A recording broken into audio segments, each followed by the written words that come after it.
তাই আমরা সকলে যে ভক্তি ভক্তি করে আমরা চিৎকার করি, গ্রামে গঞ্জে মাঠেতে সকলকে দেখা যায় যে বলতে ভক্তি থাকলে ভগবান লাভ হয়ে থাকে। এই শব্দটা প্রায় সকলের মুখেই আমরা শ্রবণ করে থাকি যে ভক্তি থাকলে ভগবান লাভ হওয়া যায়। এখন যদি আমি আপনাদের কাছে জিজ্ঞাসা করি ভক্তি কাকে বলে, কেউ যদি উত্তর দিতে পারেন খুব ভালো। দেখুন আপনারা প্রত্যেকে কিন্তু ভক্তি অনুশীলন করছেন, ভক্তি কাকে বলে যদি না জানেন তাহলে কি হবে? ভক্তি সংজ্ঞার সম্পূর্ণতা প্রাপ্ত হবেন না। ভক্তি কি জিনিস আগে জানতে হবে, ভক্ত কি জিনিস জানতে হবে, তারপর ভগবান আসবে। ভক্ত ভক্তি ভগবান এ জড় জগতের নয়। আবার কি জগৎ আলাদা আছে নাকি রে বাবা? আমরা তো জন্ম থেকে এই জগতেই বাস করছি, নয়তো আমরা কলকাতা নয় বম্বে দিল্লি, এই জগতের মধ্যেই তো, এই পৃথিবীর মধ্যেই তো এরকম ভিন্ন ভিন্ন প্রশ্ন আমাদের মধ্যে উদয় হয়। এহ জগৎ মানে প্রাকৃত জগৎ, পর জগৎ মানে চিন্ময় জগৎ। এই দুটো জগৎ এই জগতের নয়। কোন জগতে? এই প্রাকৃত জগৎ, মানে যে জগতে আমরা বসবাস করছি। কারা বসবাস করছি? স্থাবর জঙ্গম, মানুষ, জীব জন্তু, গাছপালা, কীট পতঙ্গ, যাদের প্রাণ আছে, সচল এবং অচল উভয় প্রাণীরা এখানে আমরা বসবাস করছি। এই জগতে বাসিন্দার নয় কে? ভক্ত। কোন ভক্ত? বাবার ভক্ত, দেবদেবীর ভক্ত, সংসারের ভক্ত, কৃষ্ণ ভক্ত। বহু ভক্ত আছে, ভিন্ন উপাসকের ভিন্ন ভক্ত। তাই এইখানে কৃষ্ণ ভক্তের কথা বলা হয়েছে। কৃষ্ণ ভক্ত এ জগতের নয়। তার কোন জগতে? কৃষ্ণ ভক্ত হচ্ছে চিন্ময়ী জগতে। বহু নাম জ্ঞানান্তে, বহু নাম জ্ঞানান্তে, বহু বহু জন্মের পর, কজন্ম? এক জন্ম নয়, দু জন্ম নয়, বহু বহু জন্মের পর বাসুদেব যে সর্ব কারণের পরম কারণ কে বুঝতে পারে? জ্ঞানবান অপপ্রত্যন্তে। জ্ঞানবান ব্যক্তি বুঝতে পারেন। কি বুঝতে পারেন? সর্ব কারণে পরম কারণ কে? ভগবান কৃষ্ণচন্দ্র।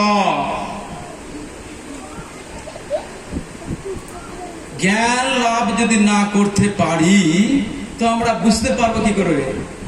তাই জ্ঞানবান এক জন্মে নয়, দু জন্মে নয়, বহু বহু জন্মে জন্মান্তর পর সুদুর্লভ কোন ভাগ্যবান জীব ভগবান কৃষ্ণকে জানতে পারে। ধর্মচারের মধ্যে বহুত কর্মনিষ্ঠা। কি বলছেন?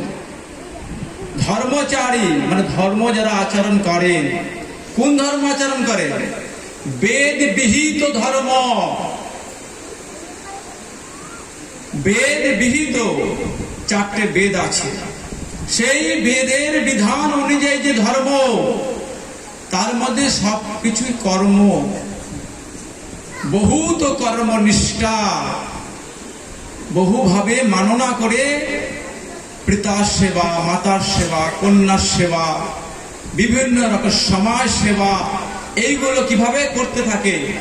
বেদ বিহিত কর্মে বলা আছে, যদি কি কোনো কন্যার বিবাহেতে অর্থ দান করা হয় তাহলে কি হয়, পূর্ণ সঞ্চয় হয়।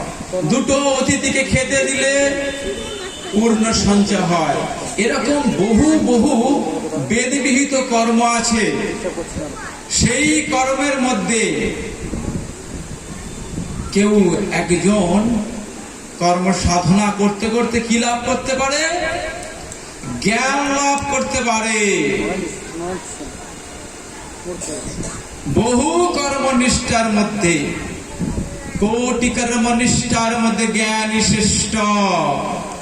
দেখুন, ধর্মচারীর মধ্যে কর্মনিষ্ঠা, যিনি কর্মনিষ্ঠা মানে যদি আমি স্ত্রী হয়ে থাকি, আমার স্বামীর কর্তব্য কর্ম পালন করব। আমি যদি সংসারী হয়ে থাকি, সংসারের কর্তব্য কর্ম পালন করব। এগুলো কি হচ্ছে কর্ম। আমি যদি মা হয়ে থাকি, আমার পুত্র কন্যাদের লালন পালন করব। এগুলো সব কর্ম। কি কর্ম? বৈদিক কর্ম, বেদের কর্ম। এইগুলো যারা যথাযথভাবে করে তাদেরকে বলা হয় জ্ঞানী। এই সমস্ত জ্ঞানীর মধ্যে কোন সমস্ত কর্মনিষ্ঠা জ্ঞানীর মধ্যে একজন হয় মুক্ত পুরুষ। জ্ঞানীর মধ্যে শ্রেষ্ঠকে মুক্ত পুরুষ। এরকম বহু মুক্ত পুরুষের মধ্যে হয় একজন সুদুর্লভ কৃষ্ণ ভক্ত। দেখুন, কৃষ্ণ ভক্ত হওয়া সহজ নয়। আমার গুরুদেব এই মাঠে সম্ভবত প্রথম বছরে ভক্ত নিয়ে আলোচনা বিষয় ছিল। তিনি বলেছিলেন, ভক্ত সাজা যায়, ভক্ত হওয়া যায় না। ভক্ত সাজতে খুব সহজ। কেন জানেন? তিলক করে ঘুরলে সম্মান পাওয়া যায়। পূর্বে আমি চরিত্রহীন ছিলাম, পূর্বে আমি চোর ছিলাম, পূর্বে আমি অনেক অসৎ কর্মের সঙ্গে যুক্ত ছিলাম। এখন যদি আমি তিলক ডলায় মালা পরে থাকি, লোক আমাকে কি করবে? শ্রদ্ধা করবে। আর এই শ্রদ্ধার জায়গাটাকে আমি ব্যবহার করে, আপনার সকলে সরে আসুন, সামনে সামনে থেকে সরে আসুন, পেছনে লোক দাঁড়িয়ে আছে। এই দুর্বল জায়গাটাকে নিয়ে, কাদের দুর্বল? যারা ভগবানের ভক্তকে ভালোবাসে, সেই জায়গাটাকে কেন্দ্র করে কি করবে? স্বার্থ বুঝতে থাকবে। বহু ভক্তর এখন তিলক মালা পড়ছে তাদের ব্যক্তিগত স্বার্থ চরিতার্থ করার জন্য। সাধু ভান দেখিয়ে, অভিনয় করে জগতে স্বার্থ সিদ্ধি করবে। ভিন্ন জনের ভিন্ন রকম স্বার্থ, একজনের এক এক রকম। সেটা কার কি স্বার্থ আমরা বলতে পারবো না। তাই এই যে ভক্ত, কি ভক্ত? কৃষ্ণ ভক্ত। কৃষ্ণ ভক্ত অতি দুর্লভ। কেন দুর্লভ? এ জগতের নয়। কোন জগতে? চিন্ময় জগতের থেকে এই জগতে আবির্ভাব হয়েছে। ভক্তরা যে আসছেন দেখছেন, এই যে সমস্ত ভক্ত যারা, এই গ্রামে বহু মানুষ আছে, হাজার হাজার, পার্শ্ববর্তী গ্রামে হাজার হাজার। উদয়নারায়ণপুরে 2,35,600 প্লাস। উদয়নারায়ণপুরে বিধানসভায় 2,35,600 বেশি ভোটার সদস্য আছে। কিন্তু না, আমাদের কাছে 2000 ভক্ত নেই। কেন আসছে না? ধর্মকে ভালোবাসি না আমরা। কি ভালোবাসি? কর্মকে ভালোবাসি, কর্তব্য কর্মকে। মানব সেবাকে ভালোবাসি এই জন্য। যাক, আমরা ওই কথা আসবো না বেশি। তাহলে ভক্ত এই জগতের নয়, কোন ভাগ্যবান জীব গুরু কৃষ্ণের প্রসাদে পায় ভক্তি লতা বীজ। ব্রহ্মাণ্ড ভূমিতে কোন ভাগ্যবান জীব গুরু কৃষ্ণের কৃপাতে কি লাভ করে? ভক্তিলতা বীজ লাভ করে। আমরা এরকম বলতে পারি না শুধু গুরুর পেছনে পেছনে ঘুরলেই আমি সিদ্ধি লাভ করে যাব। কেউ ভাবতে পারে না যে ভগবানের পেছনে পেছনে ঘুরলে, ভগবান মানে বৃক্ষে রাখা অধিষ্ঠিত বৃক্ষ, মন্দিরে রাখা অধিষ্ঠিত বৃক্ষ, সেখানে ভগবান নামে খ্যাত করা হয়। আমরা আসবো ভগবান কাকে বলে। শুধু যদি আমরা এই ভগবানের সেবা করি আর যদি বৈষ্ণব সেবা না করি, বৈষ্ণব সঙ্গ না করি, হরিনাম না করি, তাহলে ভগবানকে আমি প্রসন্ন করতে পারবো না। আর যদি শুধু গুরু গুরু করি, গুরু যদি অসৎ হয়ে থাকে, কেন এখন সব নকলের যুগ, সবকিছু নকল, সোনায় নকল, কাপড় যে পরছেন সেটাও নকল, খাদ্য সামগ্রী নকল, ভেজাল ভেজাল ভেজাল রে ভাই, ভেজাল ভরা দেশটাময়, সমস্ত দেশিতে ভেজাল হয়ে গেছে। তাই সাধুও ভেজাল হয়ে গেছে, কপট সাধু। সন্ন্যাসীরা কপটি হয়ে গেছে। সন্ন্যাসীদের ধর্ম হচ্ছে নারীর সঙ্গে সম্ভাষণ করবে না। সম্ভাষণ অর্থ হচ্ছে কোন নারীর সঙ্গে মুখ দর্শন করবে না, কথাও বলবে না। এখন তো গায়ে পড়ে যাচ্ছে। গৃহীদের বাড়িতে যে চব্য চেষ্য লেও পেও করে খুব আদর করে খাচ্ছে, সন্ন্যাসী হয়েও পূর্ব আশ্রমে এসে বলতে লজ্জা করে আমাদের। পূর্ব আশ্রমে, যে আশ্রমটাকে পরিত্যাগ করে আমি সন্ন্যাসী নিয়েছি, সেই আশ্রমে বহু দিন যাপন করছে, একদিন নয় দুদিন নয়। এইগুলো হচ্ছে সন্ন্যাস ধর্মের নিন্দা। যিনি এইসব আচরণগুলো করছে তিনি গৌড়ীয় সিদ্ধান্ত বা সন্ন্যাস সিদ্ধান্তকে অপমাননা করছেন। যেই করুক, আমি করি আর আমার পার্শ্ববর্তী কোনো পাঠকই করুক, এইগুলো খুব নিন্দনীয়। তাই সন্ন্যাসী হচ্ছে ত্যাগের, কাষ্ঠ নির্মিত নারী দর্শন সন্ন্যাসী নিষিদ্ধ। সেক্ষেত্রে আমরা অবাধে বিভিন্ন গৃহে যে ভক্তি ভাব দেখিয়ে, কি ভক্তি ভাব? মাতৃভক্তি, মা বোন সম্বোধন করে তাদের হাতে বসে বসে আমরা সেবা নিচ্ছি, এটা সন্ন্যাসী নিতে পারবে না। সন্ন্যাসী কোন মুক্ত ব্রহ্মচারীর হাতে সেবা নেবে, তাদের স্পর্শ পর্যন্ত নেবে না। কিন্তু বর্তমানে বহু সন্ন্যাসীকে আমরা দেখতেও পাচ্ছি, একে বলে মায়াবাদী সন্ন্যাসী। কোন সন্ন্যাসী? মায়াবাদী সন্ন্যাসী। এদের সঙ্গের প্রভাবে, এদের মন্ত্রের প্রভাবে ভক্তি নষ্ট হয়ে যাবে। আমাদের শাস্ত্রের এর ব্যাখ্যা বহু করা আছে। তাই মায়াবাদী সন্ন্যাসীর সঙ্গ সম্পূর্ণ নিষিদ্ধ মহাপ্রভু নিজে করে গেছেন। এখন মায়াবাদী সহজে বোঝা যাবে যে কোনটা। আমি সংসার ছেড়ে দিয়েছি, আবার আমার পূর্বজত আত্মীয়দের সঙ্গে সম্পূর্ণ আত্মীয়তা বজায় রেখেছি। আমি বিবাহিত ছিলাম বা বিবাহ করিনি, নারী সংসর্গের ভয়েতে আমি পুনরায় কি হচ্ছি, নারী তো এত আছে নারী। সন্ন্যাসীর মাতৃর সঙ্গেও থাকা নিষিদ্ধ। সেক্ষেত্রে আর কি বলা যাবে? এরকম বহু নিষ্ঠা আছে কৃষ্ণ ভক্তদের। তাই কৃষ্ণ ভক্ত খুব দুর্লভ। কোন জগৎ থেকে আসে? চিন্ময় জগৎ থেকে এই জগতে আসে জীব উদ্ধার জন্য। তাই কৃষ্ণ ভক্ত বৈষ্ণব এ জগতের নয়। সন্ন্যাসী হোক আর পণ্ডিতই হোক, যদি বৈষ্ণবতা না থাকে তিনি নরকগামী হবেন।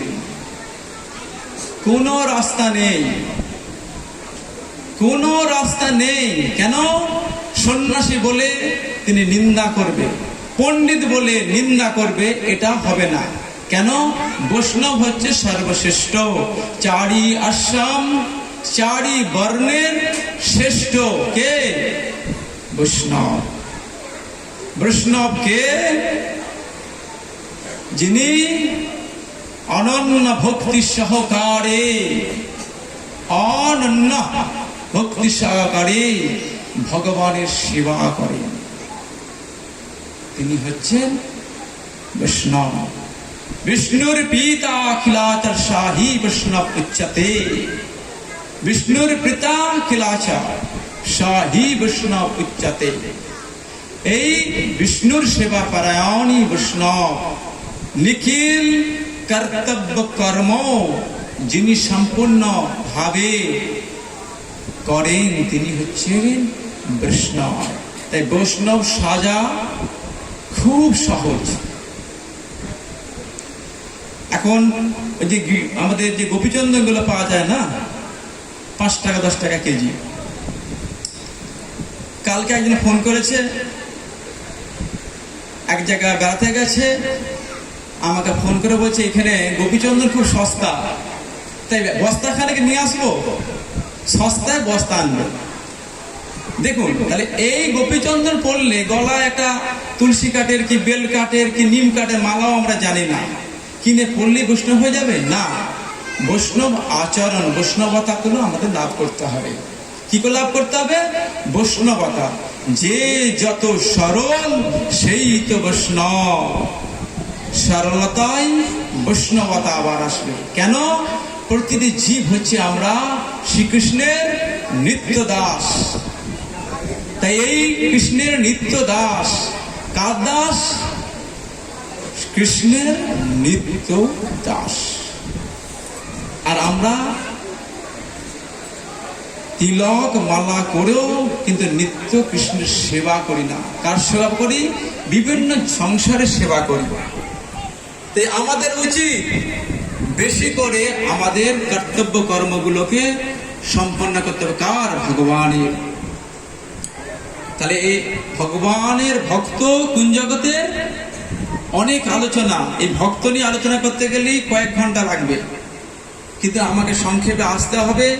ভক্তি, ভগবত সঙ্গের ফলে যে বস্তুটা লাভ হয় সেটা হচ্ছে ভক্তি। তাহলে ভক্তি কি? ভগবত ভক্তের সঙ্গে না পরিযায়তে। ভগবত সঙ্গের ফলে যে বস্তু লাভ হয় সেটাকে বলা হয় ভক্তি। সেটা কি লাভ হয়? একজন বলুন ভক্তির সংজ্ঞা।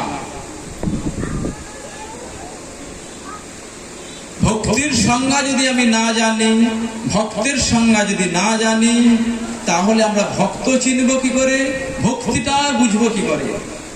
এটাকে জানতে হবে। দেখে এই কাকে বলে যদি না আমি সম্পূর্ণভাবে জানতে পারলাম, এগুলো জানাবে কে? চাই আমাদের শিক্ষা গুরু।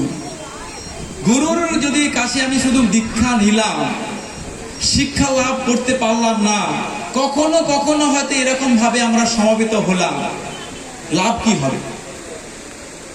এই এত কথার মধ্যে পুনরায় যদি প্রশ্ন করি আমি, কেউ উত্তর দিতে পারবে, কেউ পারবে না। তাই আমাদের ভক্তি সংজ্ঞা শাস্ত্রে আমাদের বলা আছে অনন্য ভক্তি সহকারে। অনন্য ভক্তি সহকারে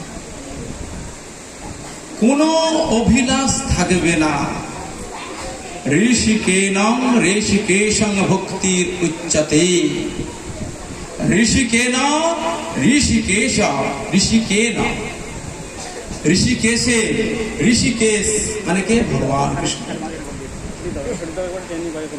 ইন্দ্রিয়ের প্রভু যিনি, সমস্ত ইন্দ্রিয় দিয়ে যখন আমরা অন্য অভিলাষ পরিত্যাগ করে ভগবানের সেবা করব, ভক্তি নামে খ্যাত হব। দেখুন, ইন্দ্রিয়ের প্রভুকে ভগবান কৃষ্ণচন্দ্র, আর আমাদের কটা ইন্দ্রিয়? 5টা জ্ঞানেন্দ্রিয়, 5টা কর্মেন্দ্রিয়, উভয় ইন্দ্রিয় মন।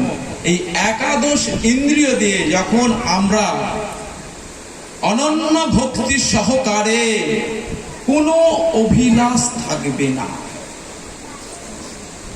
ভক্তির ভেতরে কোনো ভেজাল ঢুকবে না, কোনো অভিলাষ, আমার সংসারটা ভালো করে চালিয়ে দাও, আমার স্বামীকে ভালো রাখো, আমার পুত্রকে ভালো রাখো, আমার টাকা পয়সা শ্রীবৃদ্ধি হয়, জমি জমায় শ্রীবৃদ্ধি হোক, কোনো অভিলাষ থাকবে না।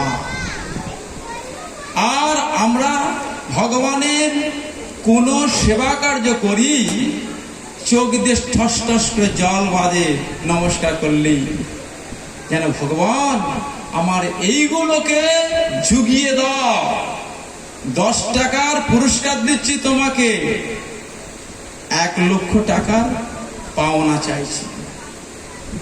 দেখবেন আমরা ডালাতে সাজাই, একটা প্লেট এরম নেই, একটা ধূপ নেই, কিছু পয়সা ফল দিয়ে, খুব যে 10 টাকা কি 100 টাকা হবে, আর প্রার্থনা করে করি লক্ষ লক্ষ টাকা, এইগুলো দাও। এইগুলো শাস্ত্রের ভক্তির সংজ্ঞা বলে বিবেচিত হবে না।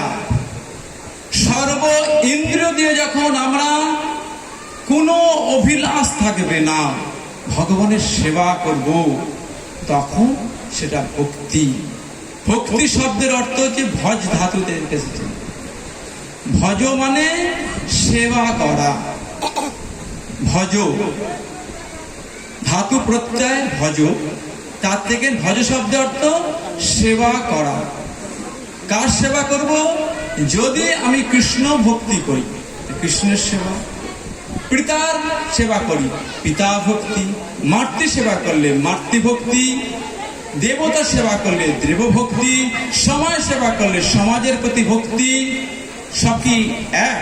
দেখুন, পাঠ পাঠ আলাদা আলাদা নাম আছে।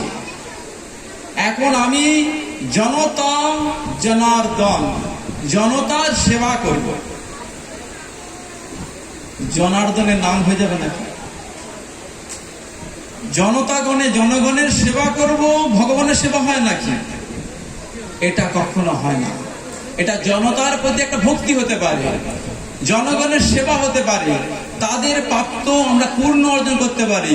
ভগবানের সেবার পরে যে স্বীকৃতি, সেটা প্রাপ্ত হব না। এগুলো ভক্তির বিভিন্ন রকম সংজ্ঞা আছে। তাই ভক্তি হচ্ছে 2 রকম, একটা হচ্ছে শুদ্ধ ভক্তি, একটা মিশ্রিত ভক্তি। শুদ্ধ ভক্তি কি? অনন্য অভিলাষিত শূন্য জ্ঞান কর্মাবৃতা, কোনো অভিলাষ থাকবে না, যেটা একটু আগে আলোচনা করলাম। আর মিশ্র ভক্তি 3 ভাগে ভাগ করা আছে, সত, রজ, তম। ভক্তির মধ্যে দেখবেন শতগুণের ভক্তি আছে, রজগুণের ভক্তি আছে, তমগুণের ভক্তি আছে। আমরা যে দেখবেন একটু খুব সহজ সরলভাবে আলোচনা করলে দেখা যায়, কোন যদি ভক্ত ওয়েলকাম হয় আমাদের কাছে আসে, আমরা সাধারণত বলে থাকি হরে কৃষ্ণা হরে কৃষ্ণা, এরকম করে হরে কৃষ্ণা এরকম করে থাকি, প্রভু ধন্যবাদ। কেউ কেউ হয়তো দেখবেন আবার ধন্যবাদ প্রভু, মাথাটা একটু অর্ধটা করে। আবার কেউ দেখবেন ষষ্ঠাঙ্গে প্রণাম, মানে শুয়ে প্রণাম করে। দেখুন, 3টে প্রণামের মধ্যে, শ্রদ্ধার মধ্যে পার্থক্য আছে কিনা? এই প্রণামগুলো তো ভক্তি, মানে কৃষ্ণ বৈষ্ণব জনকে আসতে দেখে তাকে সম্বর্ধন জানা একটা ভক্তির অঙ্গ। তো সব ভক্তিগুলো দেখবেন মাথা না হেঁট করে ধন্যবাদ প্রভু। কেউ হয়তো মাথাটাকে হেঁট করে ধন্যবাদ প্রভু, কেউ পঞ্চাঙ্গ ভাবে, কেউ ষষ্ঠাঙ্গ ভাবে। তাই ভক্তির মধ্যে বিভিন্ন রকম পার্থক্য আছে, এক করে ফেললে হবে না। শতগুণের ভক্তি, রজগুণের ভক্তি, তমগুণের ভক্তি। তাহলে আমরা এত ভক্তি আমরা জানতে পারছি। কিভাবে জানতে পারবো? এইগুলো যখন আমরা শিক্ষা কেন্দ্রে শিক্ষা লাভ করব। তাই গুরুর কাছে শুধু এখানে বহু জনের দীক্ষার্থী আমরা জানি, মন্ত্র নিলে হবে না। মন্ত্র সম্বন্ধে যদি জ্ঞান লাভ না থাকে, আমি কি করে মন্ত্র সিদ্ধি লাভ করবো? মন্ত্রটা কি জিনিস জানলাম না, গুরু কি জিনিস জানলাম না, সেবা কি জিনিস জানলাম না, ভক্তি কি জিনিস জানলাম না, ভক্ত কি জিনিস জানলাম না, তাহলে আমরা কি হব? শুধুই অপরাধ করতে থাকবো, ভুল পথে আমরা চলিতে থাকবো। যেমন জল পিপাসু ব্যক্তি যখন খুব তৃষ্ণা পায়, তো মরুভূমি দেখেছেন? মরুভূমি সকলের দানা, সেখানে কিন্তু এই প্রখর রোদ্দুরেতে একটা আগুনের ঝলকা ওঠে। সেগুলোকে কি মনে হয়? যেন দূরবর্তী একটি জলাশয় আছে। দূরবর্তী স্থানে কি আছে? জলাশয় আছে। আর সেই জলাশয় কি করে? জল পিপাসু ব্যক্তি পথিক জল পানের জন্য কি করে? জলাশয়ের দিকে, মরুভূমিতে আগাতে থাকে।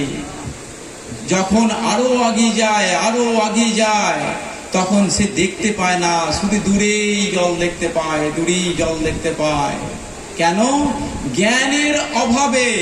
মরুভূমিতে কখনো জল থাকতে পারে না, সেইখানে শুকনো বালুময়। এটা প্রয়োজন হচ্ছে জ্ঞানের অভাবের জন্য। প্রতীক কি করছে?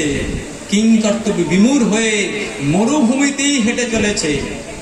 তাই আমরা এই গ্রামের বাসিন্দাবৃন্দ, ভারতবর্ষের মানুষবৃন্দ খুব সরল, স্বচ্ছ, আর কিছু জটিল তাদের স্বার্থ সিদ্ধির জন্য, লাভ যশ পূজা প্রতিষ্ঠার জন্য কি করছে?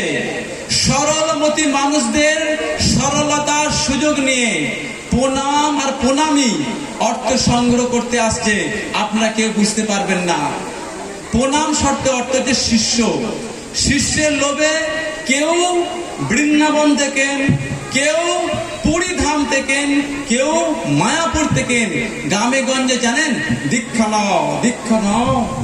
দীক্ষা না নিলে এই মনুষ্য জীবন ধন্যাতি ধন্য হবে না। তোমরা নরকে যাবে, তোমরা পশু হবে। কে নরকে যেতে চায়? কে পশু হতে চায়? তোমার হাতে ভগবান, তোমার হাতে দেবতা, তোমার হাতে পূর্বপুরুষ, কেউ সেবা নেবে না। তোমার মৃত্যুর পর তুমি মনুষ্য জন্ম লাভ করবে না, তুমি পশু জন্ম লাভ করবে। এই সমস্ত ভয় প্রদর্শন শাস্ত্রে বলা আছে। এগুলো ভয়ও নয় আবার, কিন্তু ফুটিয়ে দেখা হবে। আর আমরা কি করব? সদ্গুরু বিবেচিত করে, যেহেতু বৃন্দাবন থেকে আগত, পুরীধাম থেকে আগত, মায়াপুর ধাম থেকে আগত, কি হচ্ছে? তাকে শ্রেষ্ঠ বৈষ্ণব জ্ঞানে, শ্রেষ্ঠ সাধু জ্ঞানে আমরা বিবেচিত করে তার চরণে আমরা ঝাঁপ দিচ্ছি। সাধু কাকে বলে সেটা জানা নেই। একজন বলতে পারবেন সাধু কাকে বলে? না, পারবেন না। কেন? আপনারা সব গুরুকুলে পড়াশোনা করেন না। আমরা যখন ধর্ম আচরণের মধ্যে পড়ি, যখন আমি 6, 7 বা 8-এ পড়ি, তখন ধর্ম অনুশীলন করছি। প্যাঞ্জামা পড়তাম বটে, কিন্তু ধর্ম অনুশীলন করছি, সাধু হয়ে যায় না। এখনো সাধু নয়, এখনো সাধু নয়। সাধু সাজা যায়, সাধু হওয়া যায় না। যখন আমি এখন সাধু সেজে আছি, কিন্তু সাধু নয়। সাধু হতে গেলে সুহৃদং সর্বদেহী নাম, সুহৃদ সর্বদেহকে যথাযোগ্য সম্মান করতে পারবো। আর আমাদের মধ্যে হিংসায় পরিপূর্ণ, আমরা কারো উন্নতি সহ্য করতে পারি না। কি করে সাধু বলুন তো? সুহৃদং সর্বদেহি নাম অজাত শত্রু শান্তব সাধু ভূষণম। যার কোন শত্রু নেই, শান্ত, তিনি সাধু নামে পরিচিত। তিতিক্ষাব কারণিকাম সুহৃদং সর্বদেহি নাম অজাত শত্রু শান্তব সাধু ভূষণম। সাধব সাধু ভূষণম। এবার বলুন, এই যে স্টেজে কজন ছিল যে এতক্ষণ আপনারা এদেরকে সাধু বলেই বিবেচিত করছিলেন, এই সংজ্ঞার মধ্যে, এই শব্দগুলোর মধ্যে, এই মানে সংজ্ঞাটার মধ্যে মিলন আছে কি দেখুন।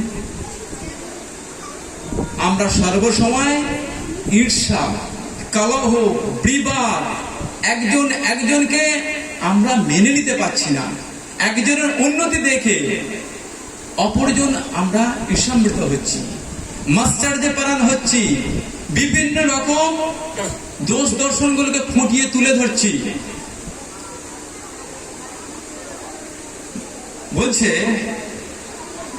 আমার নাম করে বৈষ্ণব দাস খুব ভালো, মহাদেবের গুণ আছে বলে আবার একটা ঠিক একটা ভেজাল ঢুকিয়ে দিচ্ছে। তার এই দোষের জন্য এটা খারাপ। দেখুন, গুণের ছলে করে দোষ আরোপণ, গুণের ছলে করে দোষ আরোপণ। আমরা গুণ করতে করতে করতে করতে একটা কি করলাম, দোষটাকে স্বীকার করে নিলাম। এই হচ্ছে আমাদের স্বভাব। তাই যদি আমরা যে বিষয় থেকে আমরা বেরিয়ে গেলাম, ভক্তির সংজ্ঞা। ভক্তির সংজ্ঞা হচ্ছে সমস্ত ইন্দ্রিয় দিয়ে, ইন্দ্রিয়ের নিয়ামক ভগবানের কৃষ্ণের সেবা করাই হচ্ছে ভক্তি। এবারে চিন্তা করুন, আপনাদের সমস্ত ইন্দ্রিয় দিয়ে অম্বরীশ মহারাজের মতন সেবা করেন কিনা। আমরা হয়তো কখনো কখনো একটু সেবা করি, কখনো কখনো ধূপ দিই, কখনো কখনো খেতে দিই, এরকম আমাদের মনোবৃত্ত। কিন্তু সর্ব ইন্দ্র দিয়ে অন্য অভিলাষ শূন্য হয়ে ভগবানের আমরা সেবা করি না। তার সেবা যতক্ষণ না করব, কার সেবা? ভগবানের সেবা। কেন করব? ভজ ধাতু থেকে প্রত্যয় যোগ এসেছে। ভজ শব্দের অর্থ সেবা করা। কার সেবা করা? যিনি জগতের কৃষ্ণ পিতা। জগতের পিতাকে কৃষ্ণ। কেন পিতা? তিনি আমাদের আহার যোগাচ্ছেন, তিনি আমাদের তাপ যোগাচ্ছেন, তিনি আমাদের বায়ু যোগাচ্ছেন, তিনি আমাদের জল যোগাচ্ছেন। সব কিছু সুষ্ঠুভাবে তিনি পরিচালিত করছেন আমাদের বীজ প্রদানকারী পিতা হিসাবে। তাই ভগবান কৃষ্ণচন্দ্র সকলের পিতা, ভগবান কৃষ্ণচন্দ্র সকলের মাতা। এরকম আমরা বলতে পারি না আমাদের আলাদা করে মা আছে, আলাদা করে বাবা আছে। একেলে ঈশ্বর কৃষ্ণ আর সব ভৃত্য। এই যে যত জীব দেখছেন সব ভগবান কৃষ্ণের চাকর আর চাকরানী। শুনতে খুব খারাপ লাগে, বাস্তব সত্য। কেন চাকর শব্দটা শুনলে যেন সিটকে ওঠে, রে বাবা। তাই আমরা প্রত্যেকেই দাসত্ব স্বীকার করে চলেছি। দুটো বিষয় গেল, ভক্ত, ভক্তি। অনেক আলোচনা করলে সমাপ্ত হবে। এবার আসলেন ভগবান। ঐশ্বর্যস্য সমগ্রস্য, ছটা ঐশ্বর্য। ঐশ্বর্যস্য সমগ্রস্য বীর্যস্য শ্রিয়া। এই যে ছটা বৈরাগ্য, ছটা জ্ঞান, ছটা গুণ, সার ঐশ্বর্য যিনি, তিনি হচ্ছেন ভগবান। সমগ্র ঐশ্বর্য যাহার মধ্যে আছে, সমগ্র সৌন্দর্য যাহার মধ্যে আছে।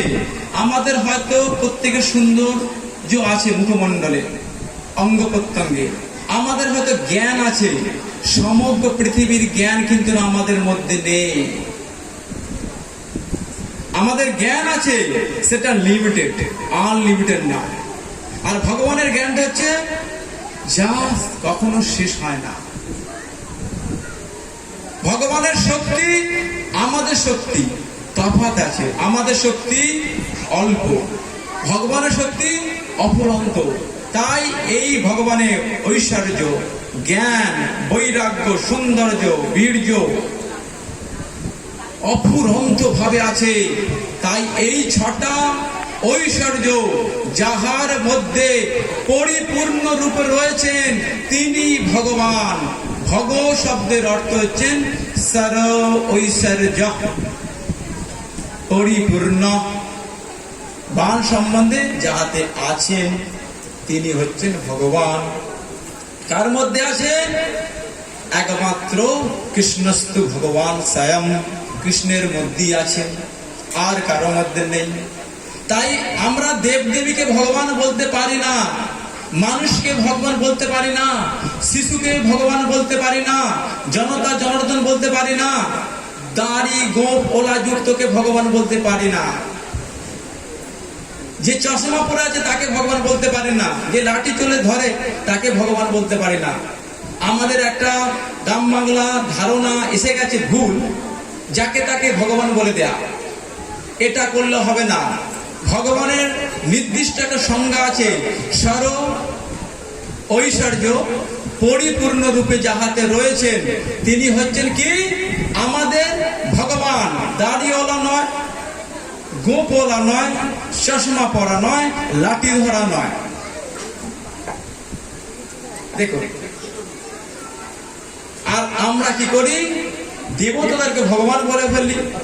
সবাই তো ভগবান, তাই সকলের সেবা করলে ভগবানের সেবা হয়ে যাবে না। ভিন্ন উপাসকেরা ভিন্ন গ্রহ লোকে যাবে, পীর্তি লোকের উপাসকরা পীর্তি লোকে যাবে, ভূত লোকের উপাসকরা ভূত লোকে যাবে, দেবলোকের উপাসকরা দেবলোকে যাবে। আমার লোকে মানে কৃষ্ণর লোকে, আমি কৃষ্ণ না, ভগবান বলছেন কৃষ্ণ লোকের উপাসকরা কৃষ্ণ লোকে যাবে। তাই বেশি করে কৃষ্ণ সেবা করতে হবে। কৃষ্ণ সেবা করলে আমাদের এই জীবন ধন্যাদি ধন্য হবে। কৃষ্ণ ভজিবার তারে সংসারে আইলুম, মিছে মায়াবদ্ধ হয়ে বৃক্ষ সম হইলাম। আমরা মাতৃ জঠর থেকে যখন একটা ছোট্ট পৃথিবীতে ছিলাম, একটা পৃথিবী, মাতৃর জঠরটা একটা পৃথিবী কার কাছে? পুত্রকন্যাদের কাছে।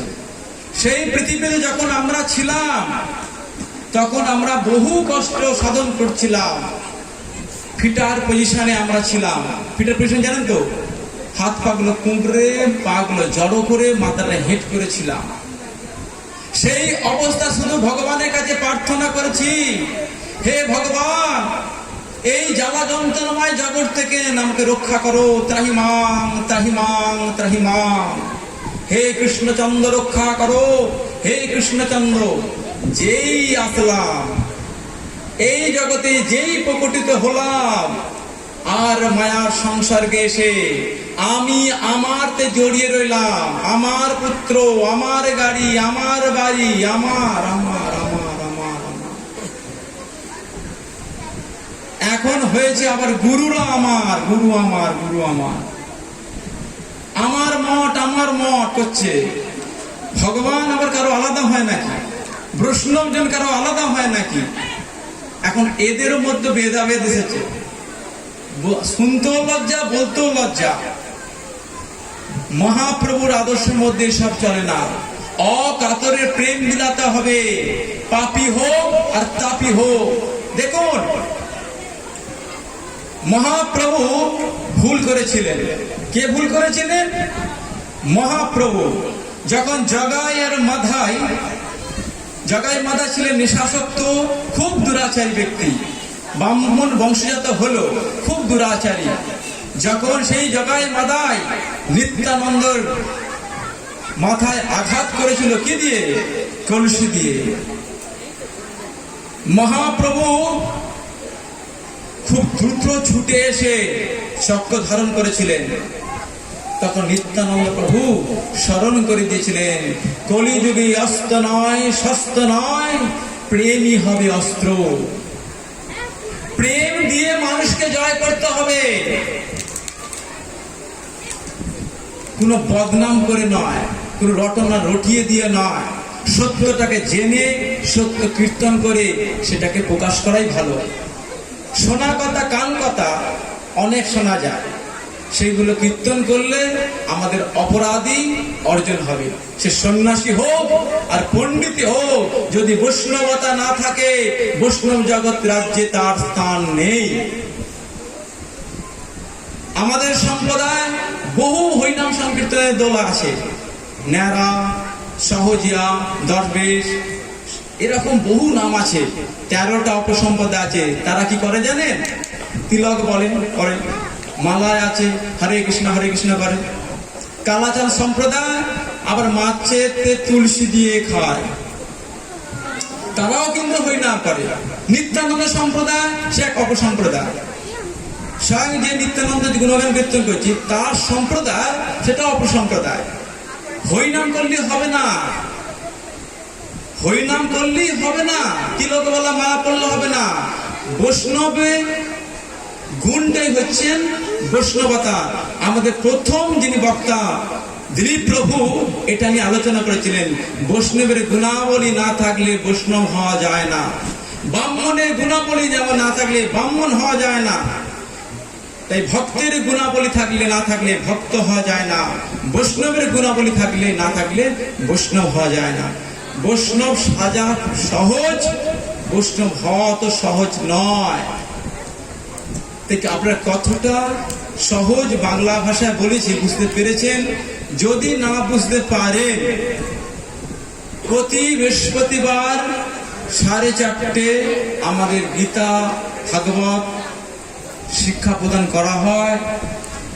এখানে যিনি বর্তমান আচার্যদেব আছেন উনি যে স্বয়ং ক্লাস নেন। কারো যদি শিক্ষা লাভ করতে ইচ্ছা হয় এই গুরুকুলে আসতে পারেন।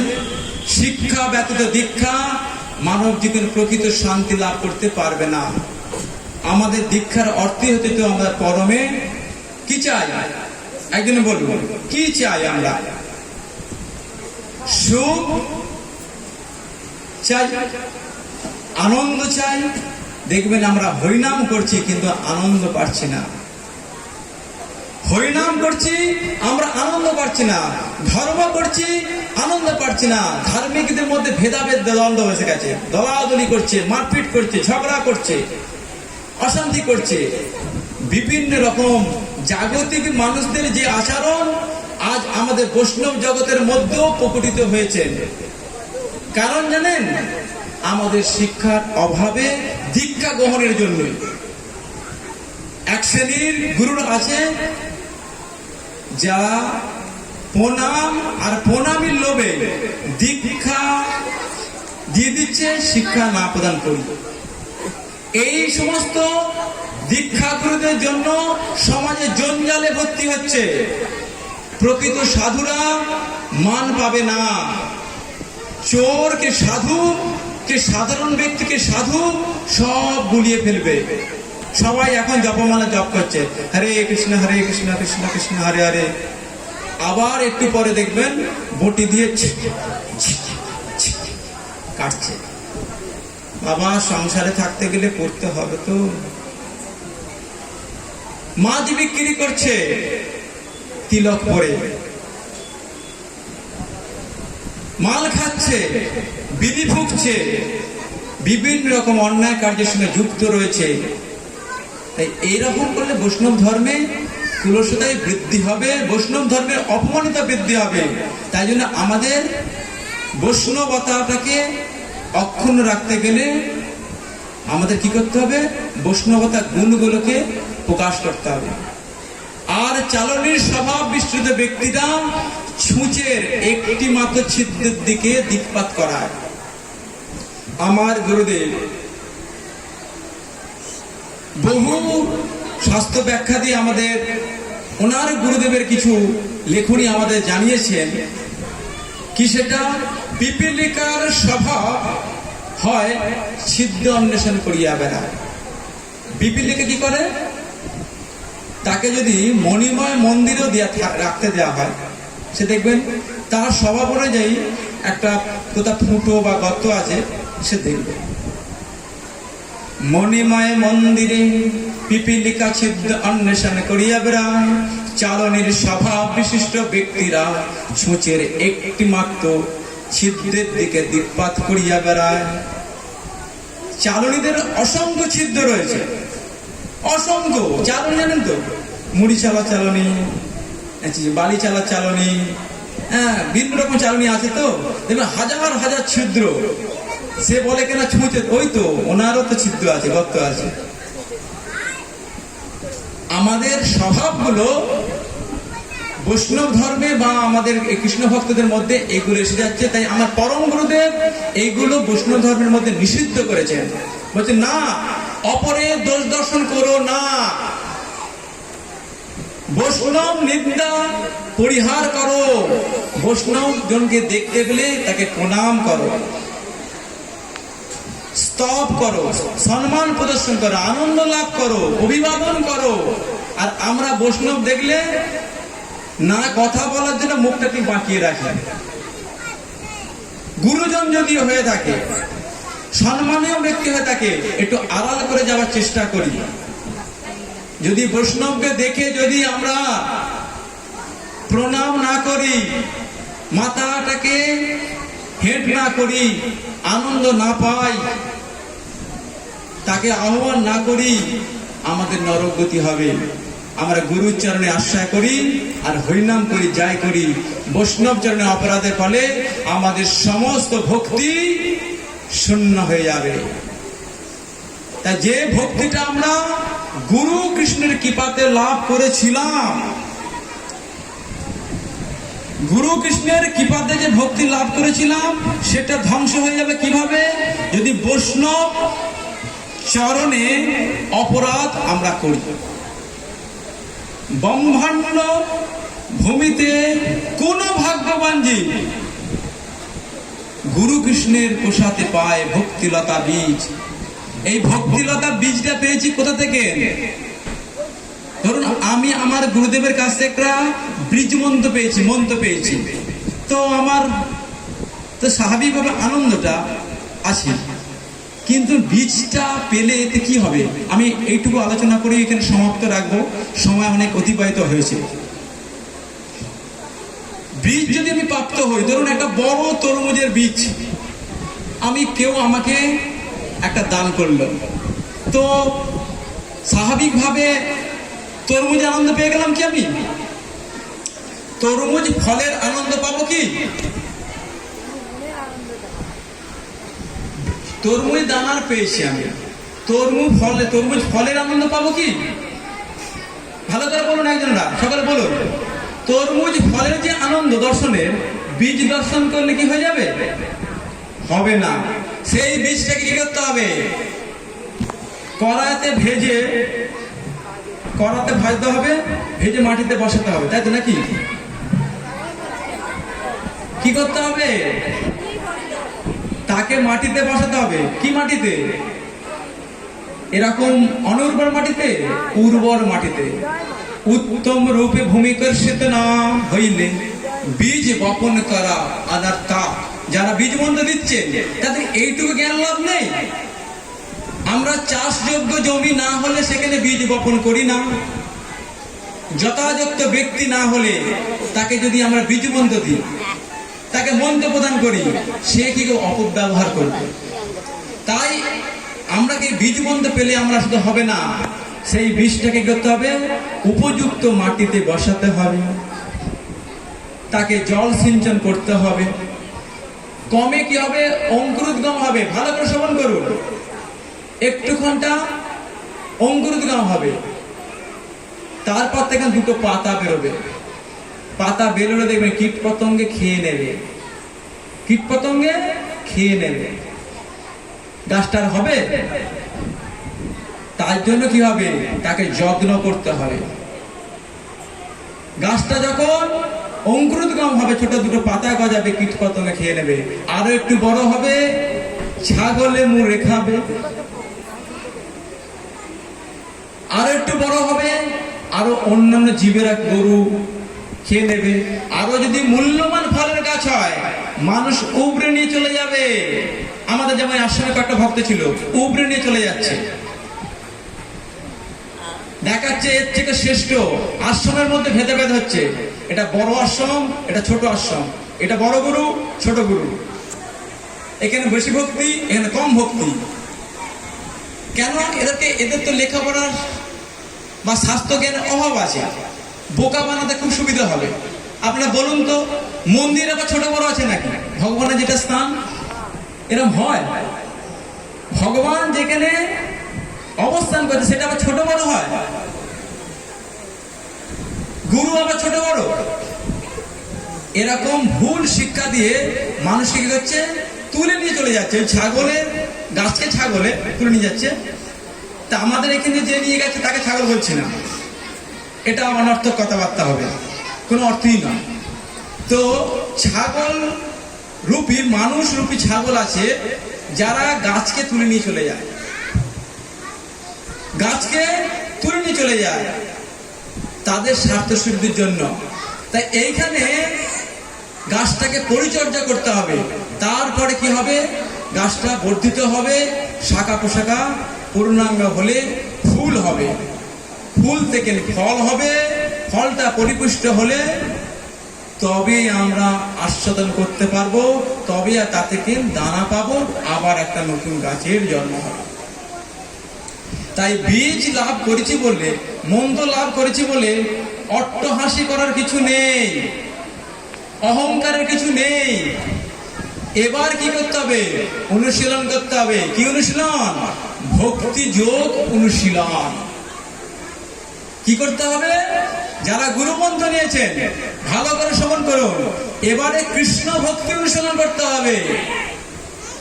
অনুশীলন করতে করতে করতে করতে আমি বুঝতে পারবো কি ভক্ত কি, ভক্তি কি, ভগবান কি, সৎসঙ্গ কি, মঠ মন্দির কি, সমস্ত বিষয়ে জ্ঞান লাভ করতে করতে আমার মধ্যে শ্রদ্ধার উদয় হবে। আর শ্রদ্ধার উদয় হলে আমার মধ্যে সাধুতা প্রকাশ পাবে। তাই সাধু হতে গেলে আগে নিজের মধ্যে এই গুণগুলোকে প্রকটিত করতে হবে। অনেক সময় আপনারা শুনতেই থাকবেন, আমি বলতেই থাকবো, দুটো অতিক্রম হয়েছে। এবার বলুন, আমি বলবো না বলবো না। তো একটুখানটা সকলে সমাবেত ভাবে হয়তো মাইকে করি, হয়তো নাচবে। তাই সকলে আপনারা আনন্দ করুন। সর্বমূল্যের আমার আলোচ্য বিষয় ছিল আমাদের বৈষ্ণবতাটাকে প্রকাশ করা। সে সন্ন্যাসী হোক আর পণ্ডিত হোক, আপনারা বৈষ্ণবতা গুণগুলোকে প্রকাশিত করুন। একজন বৈষ্ণব হলে তার মধ্যে বিনয়ী ভাব থাকবে, নম্র ভাব থাকবে, তার মধ্যে দৈন্য ভাব থাকবে, পরহিংসা থাকবে না। তাই আমাদের মধ্যে, সকলের মধ্যে আমাদের কিভাবে ভক্তি বৃদ্ধি হবে, সেই জন্য এই আয়োজন করা। আমি কতটা আপনাদের বোঝাতে পারলাম, কখনো যদি আবার সুযোগ হয় এই নিয়ে আলোচনা করবো। একে নিয়ে সমাপ্ত রাখছি।